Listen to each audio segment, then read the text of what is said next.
The Yiddish he spoke was on such a high level, and his friends were spoke in a similar fashion, and the people he hung around with in Windsor and Detroit were also Yiddishists and poets and writers.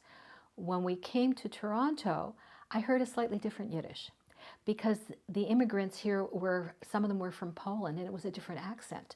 The Yiddish that I learned was a Litvish Yiddish, and instead of being Breut mit Puter, it would be Breit mit Piter. So it's the same word, it would be spelled the same way in Yiddish, but the pronunciation is totally different. And I remember going to the YMHA to exercise as an adult here in Toronto, and I would hear women speaking Yiddish, except it wasn't Yiddish, it was Yinglish, because it was half Yiddish and half English. And they were older than I am, and I wanted to go and correct them, but I didn't because I didn't want to be insulting. And then occasionally I would see the numbers on their arms, and I'm thinking, oh my goodness, I hadn't seen this before. So they had survived, and they'd come to Toronto, and here they were speaking their Yinglish, and it was fine. And I better not say a word because who am I to say? It was totally inappropriate. But it was a different level of Yiddish. It was not the literary Yiddish that I had heard.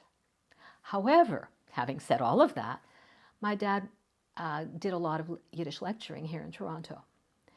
And he would be asked to speak on different occasions. Sometimes it would be the anniversary of a birth or a death of a Yiddish writer. And he would do the research and he would prepare a paper. And in doing so, he typed on his Yiddish typewriter and had these galleys that he prepared, which I still have in my possession. And the Yiddish that he used was beautiful. There was no Yinglish in it. His Yiddish contains so much Hebrew and other languages that are part of the literary Yiddish. There's French in Yiddish, as well as Hebrew and other languages, and Russian in Yiddish. When I tell people that there are certain words in Yiddish that come from the French, they look at me like I'm nuts. And I'll say, well, do you know the word for sidewalk in Yiddish? And they'll say, okay. Trottoir. Le trottoir is French. Wir gehen spazieren auf dem Trottoir. What's more French than trottoir? Also, if you're talking about levels, there are different words for level in Yiddish, but one of the ones that sticks in my mind that I heard from my late father was niveau. The word for level is niveau in Yiddish, and that's French. So, and how about a cup of tea? A tasse té. Tasse is French.